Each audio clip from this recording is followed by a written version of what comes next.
Tripura हास्तिनि BJP हाबांनो नरनानि बागै तै लुकुसं रायजो संजानायनि नाहार मंतुयै सीपीआईएम तै कांग्रेस बदल थानसा अंगै सामं ख्लायनायनि या प्रिसेका आबनो रिक्सावैनो त्रिपुरा विधानसभा चंबारिव बायथांनि बिसिंगो आसुकथाय बागै बना लायखा आबनि बिसिंगो 46 आसुकथाय सीपीआईएम चिथाम आसुकथाय कांग्रेस बदलनि अंगै बातायनाय रखनो रिजाखा सीपीआईएम तै कांग्रेस बदलनि अंगै निर्दल बासानायबो दंगो तांसालो विधानसभा चंबारिनो रिक्सावै बामफ्रन्ट तै कांग्रेस बदलनि आदंरकनि तैदुल मुंबाय कायसा ककथुमनाय रंनि कुथुमं पान्दा खलायजाखा अ ककथुमनाय रंनि कुथुमो ककनारगना थांगै सीपीआईएम बदलनि त्रिपुरा हास्ते कमिटिनि तांफां जितेंद्र चौधुरी तामसाका खनायनायदि सिनेमांकलिव আমাদের দেশের অনেক রাজনৈতিক দল বা সাধারণ মানুষ বলেন পৃথিবীর বৃহত্তম গণতন্ত্র, কেননা এত সংখ্যক ভোটার 18 বছর বয়স থেকে অন্তত ইলেকটোরাল রোল ভোটার তালিকার হিসাবে পৃথিবীর খুব কম দেশে এরকম আছে। আর স্থানীয় সংস্থা থেকে শুরু করে তারপর বিধানসভা, কেন্দ্রশাসিত অঞ্চল, কোন রাজ্যে যে কাউন্সিল, বিধান পরিষদ, তারপর লোকসভার রাজ্যসভা, এতগুলো তালা বা এতগুলো সংস্থা এগুলি কম আছে। সেই কারণে যে বৃহত্তম গণতন্ত্র যে বলা হয়, অন্যান্য দিকেও নেই কথা বলছেন, সেগুলো আছে। তো তার মধ্যে আমাদের রাজ্যের মানুষ যে কটা এই গণতান্ত্রিক ব্যবস্থার বা সংবিধানের যে সুযোগ ভোগ করেন, তার মধ্যে হলো লোকসভা, ত্রিস্তর পঞ্চায়েত, নগর পঞ্চায়েত। গত 5 বছরে তার যতগুলো নির্বাচন হয়েছে, উপনির্বাচন সহ, এ যাবৎ ভারতবর্ষের বিভিন্ন রাজ্যের বিভিন্ন সময়েতে কোন একটা দল বা শাসক দলের তরফ থেকে নির্বাচনী প্রহসনের এরকম অনেক ঘটনা আছে, অভিযোগ এখনো হয়। কিন্তু ত্রিপুরাজ্য সেদিক থেকে এই ভারতীয় জনতা পার্টির নেতৃত্বে গত 5টা বছর সমস্ত রেকর্ড ছাপিয়ে গেছে। তার সাথে হলো যে আমাদের সংবিধান আমাদেরকে অধিকার দিয়েছে যে সরকারের বিরুদ্ধে যদি তার ক্ষোভ তাকে ব্যক্ত করা, গণতান্ত্রিক ভাবে মানুষের কথা তুলে ধরা, মিটিং করা, মিছিল করা, ধর্মঘট করা, এমনকি আইন অমান্য করা, এটাও এক ধরনের অধিকারের মধ্যে পড়ে। গত 5টি বছর এ রাজ্যের মধ্যে এগুলি প্রায় সবগুলো নিষিদ্ধ। শাসক দলের লোক দিন দুপুরে তাদের স্বার্থে একটু ব্যাঘাত হয়েছে, শুধু বিরোধী রাজনৈতিক দল না, কোন সাধারণ মানুষও যদি এই সমস্ত অন্যায়ের বিরুদ্ধে মুখ খোলেন, এর উপর আক্রমণ নেমে এসছে। থানাতে এফআইআর করে শাসক দলের বিরুদ্ধে একটা ঘটনায়ও চার্জশিট হয় না, কোন অপরাধী ধরা পড়ে না, বুক ফুলিয়ে অবাধে তারা বিচরণ করে। উল্টো শাসক দলের আশ্রিত সে সমাজ বিরোধীরা তারা যে সমস্ত মিথ্যা মামলা করেন, সেই মামলায় কি বামপন্থী কি কংগ্রেস এরকম বহু কর্মীকে নানাভাবে ফাঁসানো হয়েছে। এখনো এই জাতীয় ঘটনা চলছে। অর্থাৎ এক কথায় যে এই রাজ্যে সংবিধান, গণতন্ত্র সবটাকে অচল করে দিয়েছে। এই অবস্থায় এই নির্বাচন, বিধানসভা নির্বাচন, ত্রিপুরাজ্যের মানুষের কাছে এই দমবন্ধকর পরিস্থিতি থেকে বেরিয়ে আসা, মুক্তি পাওয়ার একটা বিশেষ সুযোগ হিসেবে উপস্থিত হয়েছে। এবং ত্রিপুরাজ্যের মানুষের তরফ থেকে স্বতঃস্ফূর্তভাবে যে মানুষ, গড়পড়তা মানুষ, তাদের জীবনে অভিজ্ঞতা বিভিন্ন জায়গাতে আমরা লক্ষ্য করেছি, তারা এই সরকারের বিরুদ্ধে তার ক্ষোভ ব্যক্ত করে কোনো পতাকা ছাড়া, স্লোগান ছাড়া একসাথে নানা রকমের তাদের অধিকার যে এই মানে হরণ হয়েছে তার বিরুদ্ধে রাস্তায় নেমেছেন সেদিনগুলোতেও। তো এই ঘটনাগুলো আমরা যারা রাজনৈতিক দল করি আমাদের মধ্যে মতাদর্শগত ফারাক আছে, কর্মসূচিগত ফারাক ছিল, আছে, আগামী দিনেও থাকবে।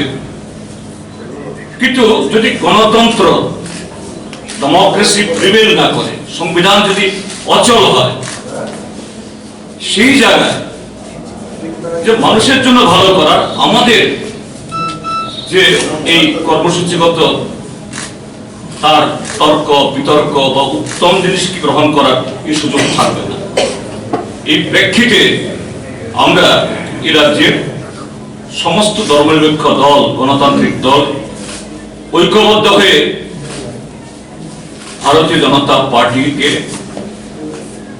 তাদের সরকারকে উৎখাত করার জন্য, ত্রিপুরাজ্যের মধ্যে গণতান্ত্রিক বাতাবরণ পুনরায় ফিরিয়ে আনা, আইনের শাসন ফিরিয়ে আনার তাগিদে আমরা উপনীত হয়েছি। আপনারা ইতিমধ্যে এগুলো জানেন যে 60টা বিধানসভা কেন্দ্রের মধ্যে বামফ্রন্ট তার সমর্থিত একজন নির্দল সহ 47টিতে সিপিআইএম, আরএসপি, ফরওয়ার্ড ব্লক এবং সিপিআইএমরা একসাথে এই লড়ছি। অন্যদিক থেকে 13টা আসনে সিট সমঝোতা বা আসন ভাগাভাগির নিরিখে আমরা মিলিত হয়েছি। কাজে আমাদের এই যে গণতন্ত্র বাঁচানো, আইনের শাসন ফিরিয়ে নিয়ে আসা, রাজ্যে শান্তিপূর্ণ বাতাবরণের মধ্য দিয়ে যাতে নির্বাচন হয়, আমাদের একটা পর্ব শেষ হয়েছে। মনোনয়নপত্র দাখিল করা, তার পরীক্ষা নিরীক্ষা করা, প্রচার আমরা আরো আগে আসতে চেষ্টা করেছিলাম, কিন্তু এই সময়ের ব্যাপারে আমরা আসতে পারিনি। আজকে আপনাদের সামনে আনুষ্ঠানিকভাবে উপস্থিত হয়েছি যে ত্রিপুরা রাজ্যের সমস্ত ভোটারদের কাছে, নির্বাচক মন্ডলীর কাছে এই আপিল করার জন্য যে আমাদের রাজ্যে এই ভোটটা শাসক দলের বিরুদ্ধে, বিজেপির বিরুদ্ধে গণতান্ত্রিক শক্তি এরকম ভাবে মিলিত হয়ে সম্মিলিত ভাবে আমরা দাঁড়িয়েছি, এটা ঠিক। কিন্তু আরেক দিক থেকে এবারের ভোট একদিক থেকে যারা সংবিধানের পক্ষে, গণতন্ত্রের পক্ষে, উন্নয়নের পক্ষে, শান্তির পক্ষে শক্তি যারা আমরা আছি, অন্যদিকে হলো যারা প্রতিদিন গণতন্ত্র সংবিধানকে দুর্বল করেছে, এটাকে সম্পূর্ণ নিচ্ছিন্ন করার চেষ্টা করেছে, তার বিরুদ্ধে লড়াই। এবং আমাদের কর্মীরা উপরতলা থেকে যেমন আমরা এখানে বসেছি, নিচু তলা অব্দি ঐক্যবদ্ধভাবে তারা সে কাজ শুরু করেছে। সেই জায়গায় আমরা লক্ষ্য করছি ত্রিপুরাজ্যের মধ্যে যে এই আইন শৃঙ্খলা নেই, গণতান্ত্রিক বাতাবরণ নেই, শান্তিপূর্ণ নির্বাচন গত 5টি বছর হয়নি এই শাসক দল নেতৃত্বে। আমাদের ভারতের নির্বাচন কমিশন এটা উপলব্ধি করেছে এবং তারা রাজনৈতিক দলগুলো তাদের দাবি উত্থাপন করার আগেই ইলেকশন কমিশন অফ ইন্ডিয়া তারা জিরো বোন ভায়োলেন্স মিশন তারা শুরু করেছেন এবং কিছু কিছু উদ্যোগও তারা নিয়েছেন।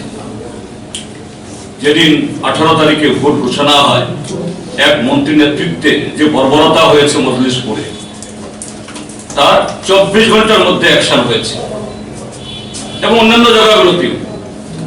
কিন্তু আমরা লক্ষ্য করছি যে ইলেকশন কমিশন অফ ইন্ডিয়ার বা তার অধীনে এখন পুলিশ প্রশাসন, সাধারণ প্রশাসন যেরকম ভাবে আরো দৃঢ় পদক্ষেপ গ্রহণ করা দরকার, এটা হচ্ছে না। যদিও আমাদের আস্থা আছে ইসিআই এর উপরে, তারা যদি সংকল্পবদ্ধ হয় অসম্ভব কিছু না। কিন্তু কতগুলো ঘটনা এটা সাধারণ মানুষের কাছে আমাদের চোখে পড়ছে। যেমন এই সিপাহীজলা জেলাতে বিশেষ করে বিশালগড় মহকুমাতে, সেখানে সিপাহী দলের এডিশনাল এসপি, সিপাহী দলের এসডিপিউ যেভাবে শাসক দলের হয়ে প্রায় উলঙ্গ হয়ে কাজ করছে, এটা যেরূপ ভায়োলেন্স মিশন কার্যকরী করার সাথে সদিচ্ছ না। দেশের এক বিশেষ পরিস্থিতিতে এই যে ত্রিপুরার যে নির্বাচন, এই নির্বাচনে রাজ্যের বর্তমান শাসক দল যারা গত 5 বছর আগে মিথ্যার উপর ভর করে রাজ্যের ক্ষমতা দখল করেছিল, মিথ্যা প্রতিশ্রুতি এবং নানা মুখরোচক সমস্ত ভাষণ দিয়ে গত 5টি বছর যেদিন তারা সংখ্যাগরিষ্ঠতা লাভ করেন, অর্থাৎ আনুষ্ঠানিকভাবে শপথ গ্রহণ করার আগে থেকে এই রাজ্যে আমাদের যে সংবিধান এবং মানুষের গণতান্ত্রিক অধিকার, নাগরিক অধিকার তা হরণ করা এবং অভূতপূর্ব ফ্যাসিস্ট সুলভ আক্রমণ নামিয়ে নিয়ে আসা, পরবর্তী সময়েতে প্রায় প্রতিদিন তারা এ রাজ্যের মানুষের সংবিধান প্রদত্ত যে সমস্ত অধিকার বা এখানে বিগত সরকারগুলোর সময়েতে যে সমস্ত জনমুখী কর্মসূচিগুলো ছিল এগুলো বাতিল করে তার উপরে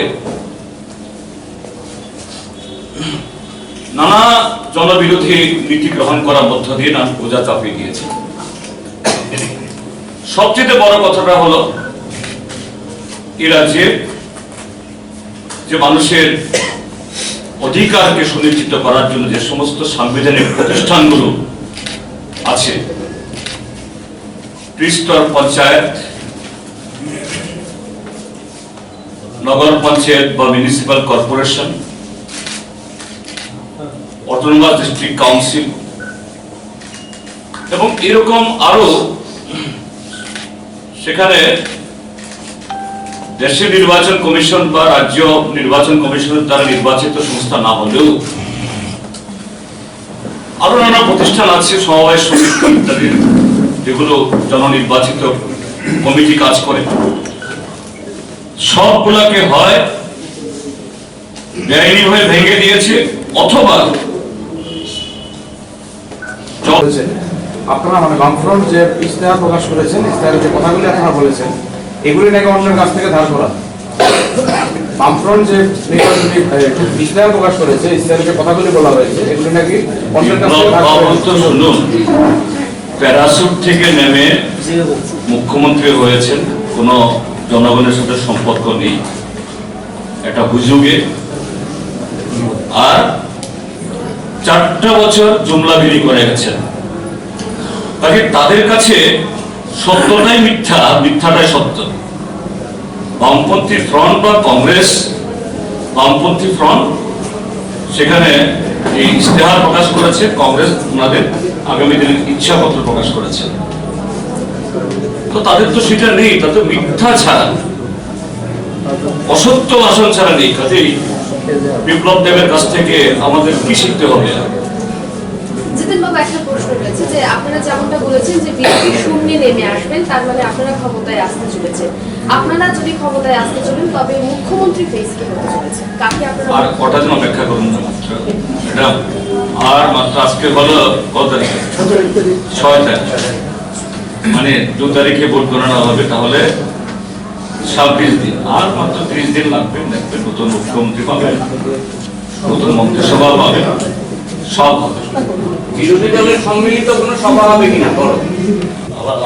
বলছিলাম আপনি বা পলিটব্যুরো সদস্য মানিক সরকার কংগ্রেস প্রার্থী হয়ে প্রচারে যাচ্ছেন না? যাচ্ছে তো, গতকালই তো ইয়েতে লংথারাবিলিতে নির্বাচন রাখলে হয়ে কথা করে আসলাম থেকে বললে ভাই এটা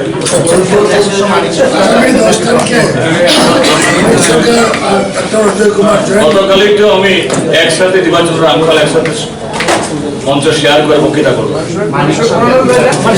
যাবে যাবে 10 তারিখ ওনার কৈলাসে বড় মিটিং হবে কংগ্রেস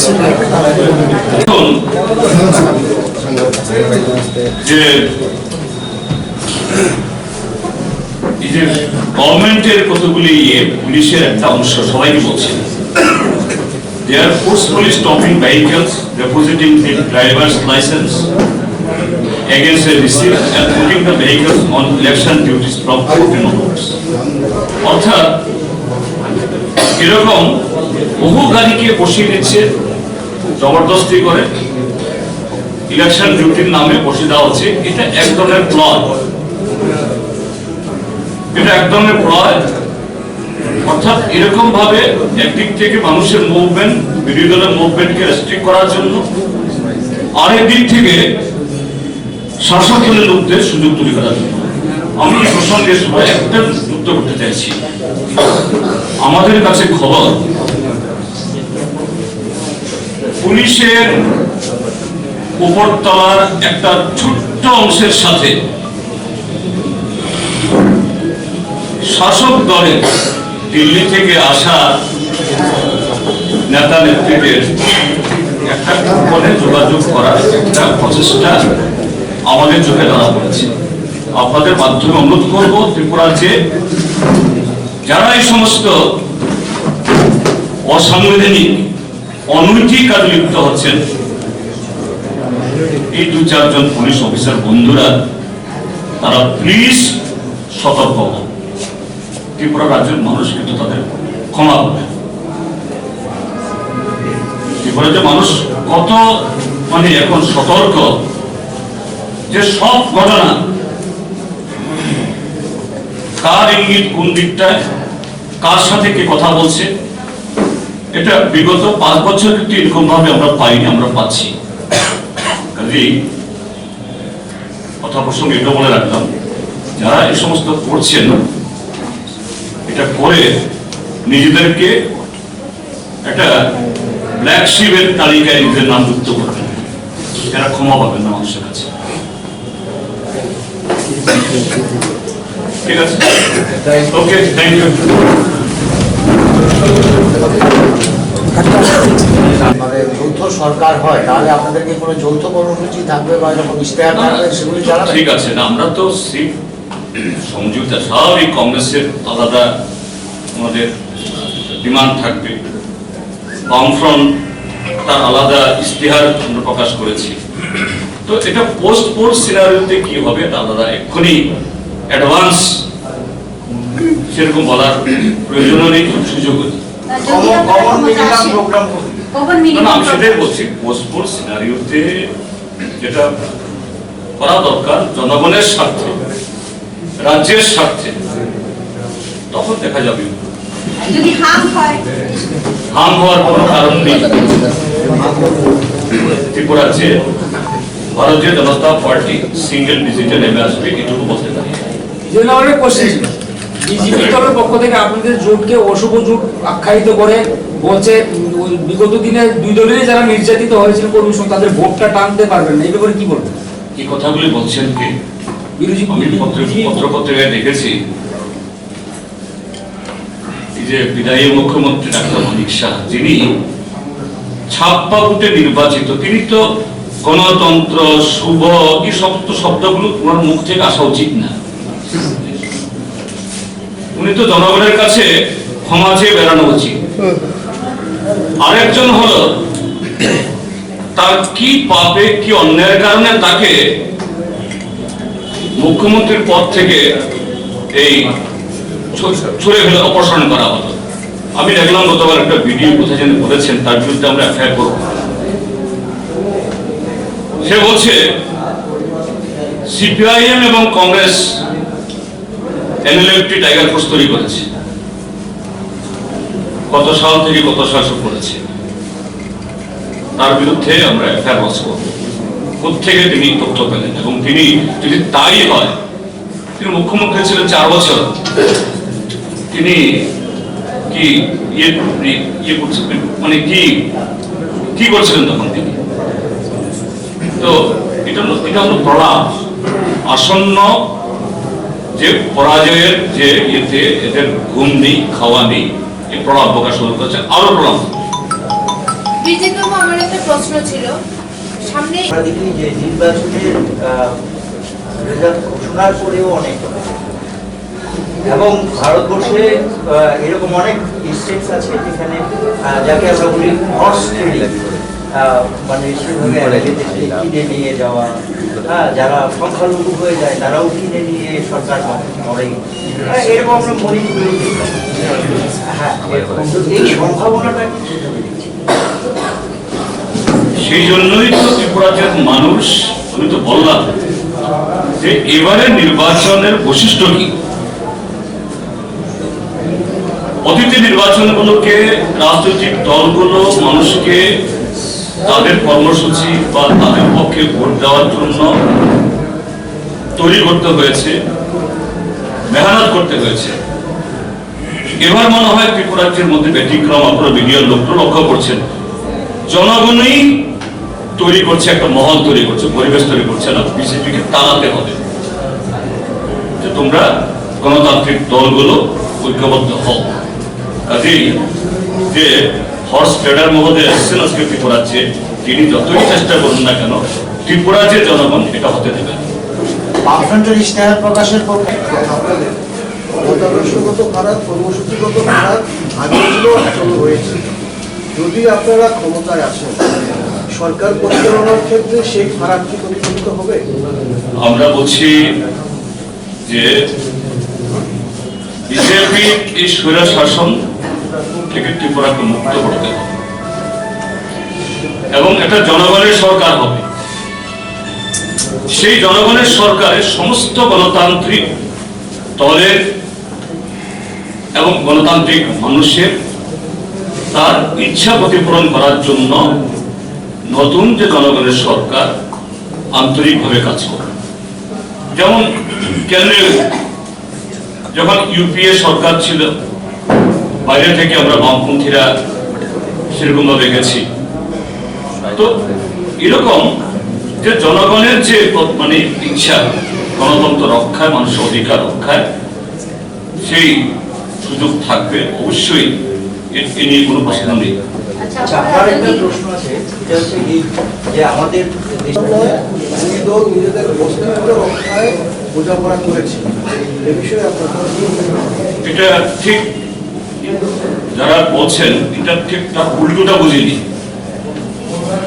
অর্থাৎ বামফ্রন্ট এবং কংগ্রেস এই সমঝোতার ভিত্তিতে লড়াইয়ের ফলে 60টা বিধানসভা কেন্দ্রেই ভারতীয় জনতা পার্টি তার বিজয়ী হওয়ার সম্ভাবনা একেবারে শূন্যের কোঠায় ক্রমশ নেমে আসছে।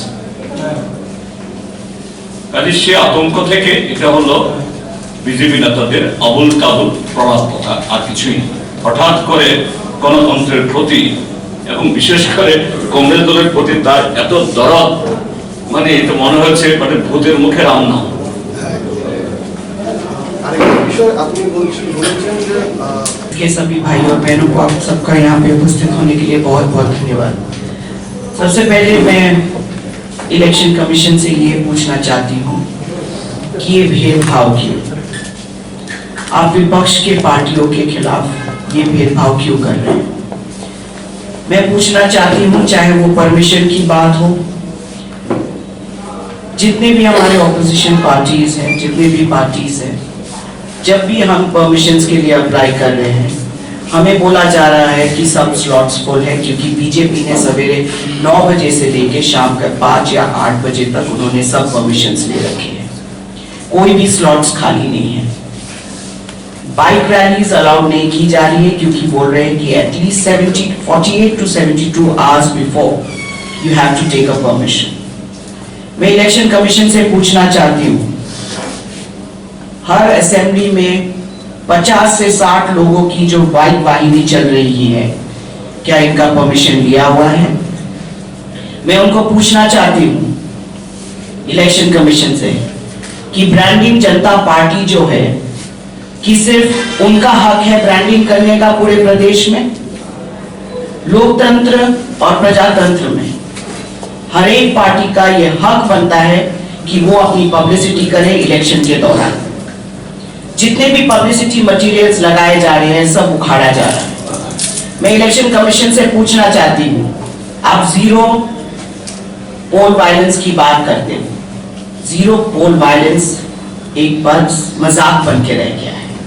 मैं इलेक्शन कमीशन से पूछना चाहती हूँ कि कब तक हमारे प्रत्याशियों पे अत्याचार होगा, कब तक हमारे कार्यकर्ताओं पे अत्याचार होगा। मैं उनसे पूछना चाहती हूँ कि पुलिस प्रशासन को आप कब तक इस्तेमाल करते रहेंगे, कब तक आप उनको अपनी कठपुतली बनाकर इस्तेमाल करेंगे। भाजपा सरकार यहाँ में अपने हिसाब से बॉर्डर एरियाज में पुलिस प्रशासन जो है उसको इस्तेमाल कर रही है। मैं उनसे पूछना चाहती हूँ कि ये रिलैक्सेशन सिर्फ बीजेपी पार्टी के लिए क्यों है? प्रजातंत्र में हर एक पार्टी का हक बनता है कि इलेक्शन फ्री और फेयर हो। हम फ्री और फेयर इलेक्शंस की बात करते हैं, पर त्रिपुरा में फ्री और फेयर इलेक्शंस बोल के कुछ नहीं है। आप जीरो पोल वायलेंस की बात करते हो, जीरो पोल वायलेंस बोल के कुछ नहीं है। सूरजमणि नगर, कमलपुर, विशालगढ़, बहुत कैलाश शहर, फाटिक रोड, पूरे प्रदेश में हिंसा के अलग अलग न्यूज आ रहे हैं, पर कोई भी इस पे कार्रवाई नहीं की जा रही है। मैं पूछना चाहती हूँ जितने भी लोग हैं जो इन हिंसा के इंसिडेंट्स में जो लोग जिनका नाम दिया गया, इन पे एफआईआर क्यों नहीं किया जा रहा है? बल्कि जो कांग्रेस पार्टी के कार्यकर्ता है, जो सीपीआईएम के कार्यकर्ता है, अगर वो एक झंडा भी लगाता है तो उसको पुलिस स्टेशन लेकर उस पे कार्रवाई की जाती है। मैं इलेक्शन कमीशन से पूछना चाहती हूं, आप अगर फ्री और फेयर इलेक्शन की बात करते हो तो ऑपोजिशन पार्टीज को हक क्यों नहीं दे रहे हो कि वो भी एक सही तरीके से अपना प्रचार करें? मैं इलेक्शन कमीशन से ये अनुरोध करूंगी कि आप अगर जीरो पोल वायलेंस की बात करते हो तो प्रदेश में शासन बना के रखिए। जहां पर हिंसा हो रही है वहां पर आप कार्रवाई कीजिए, ना कि आपके सामने जहां पर बहुत सारे जगह है जहां पे पुलिस प्रशासन खड़ी है और उनके सामने ऑपोजिशन पार्टीज के गाड़ियां जलाई जा रही है और उनके कार्यकर्ताओं को मारा जा रहा है और पुलिस वहां पे कठपुतली की तरह वहां पे खड़े होकर कोई कार्रवाई नहीं कर रही है। मैं इलेक्शन कमीशन से अनुरोध करूंगी कि आप सही तरीके से इस इलेक्शन को आगे लेकर जाए, त्रिपुरा वासियों को आप न्याय दें। और कांग्रेस पार्टी और सीपीआईएम की तरफ से हम सभी कार्यकर्ताओं को ये कहना चाहते हैं कि हम आपके साथ हैं, आपके साथ कंधे से कंधे मिलाकर हम इस लड़ाई को लड़ेंगे, त्रिपुरा प्रदेश को रिहाई देंगे। बहुत बहुत धन्यवाद। जय हिंद। कांग्रेस लेफ्ट एंड कांग्रेस যে আতা এই দুই পক্ষে মথা ত্রিপুরা মথা একটা ভাইটাল রোল প্লে করছে ত্রিপুরা অ্যাসেম্বলি ইলেকশন। ত্রিপুরা মথা সাপোর্টটা আপনারা পাবেন কিছু না কিন্তু ডাবল ইঞ্জিন পাবেন? প্রথমত বলবো ত্রিপুরা মথার আর যে মাননীয় চেয়ারম্যান প্রদ্যোৎ মাণিক্য কিশোর, কারণ তাদের দলের প্যাটার্নটা সেরকম, চেয়ারম্যান ক্যান্ডিডেট, তার আগাগোড়া বক্তব্য শুনছেন আপনারা। গতকালও পাবলিক মিটিং হয়েছিল ইসলামগঞ্জে। বিজেপি হলো যে সমস্ত মানুষের অধিকারের সবচেয়ে বড় অন্তরায় এবং বিভেদের রাজনীতি মনে সারা দেশে এবং এই রাজ্যের মধ্যেও যে আমাদের গণতান্ত্রিক ব্যবস্থা এবং যাবতীয় জনগণের অধিকারকে কেড়ে নিচ্ছে তার বিরুদ্ধে ঐক্যবদ্ধ হওয়া প্রয়োজন অনুভব করছে। আমরা কংগ্রেস দলের তরফ থেকেও এবং আমাদের তরফ থেকেও তীব্রামথার সাথে আমরা খুব আন্তরিকভাবে চেষ্টা করেছি যে এরকম একটা বোঝাপড়াতে আসার জন্য, এবং একটা সময় অবধি আমরা খুব কাছাকাছিও একটা আসতে পারবো আমরা আশা করেছিলাম, কিন্তু শেষ পর্যন্ত হয়ে ওঠেনি। এটা না হলেও আমরা তীব্রামথার কাছে বারবার এখনো বলছি, এখন আর প্রার্থীর উড্ডয়নের কোনো সুযোগ নেই, কিন্তু তারপরও একটু আগেও বিরোধী দলের সাথে আমার কথা হয়েছে যে এরকম কোন কেন্দ্রে সেখানে আমাদের যে তীব্রামথা একদিক থেকে আরেক দিক থেকে বামফ্রন্ট বা কংগ্রেসের প্রার্থী আছেন, এরকম ত্রিমুখী লড়াইয়ের ফলে যদি বিজেপির কোনো বিন্দুমাত্র চান্স থাকে এরকম তাদের বেরিয়ে যাওয়ার, এই সুযোগ যদি না পাওয়া যায়, এখনো আমরা আপিল করছি একটা যে প্রার্থীর প্রসপেক্ট, যার সম্ভাবনা উজ্জ্বল গণতান্ত্রিক শিবিরে, তার পক্ষে যাতে ভোটটা যায় এরকম একটা বোঝাপড়া যাতে করা সম্ভব হয়। আমরা কিন্তু ওপেন চেক দিয়ে রাখছি, কেননা বিজেপিকে হটাতেই হবে সবার স্বার্থে।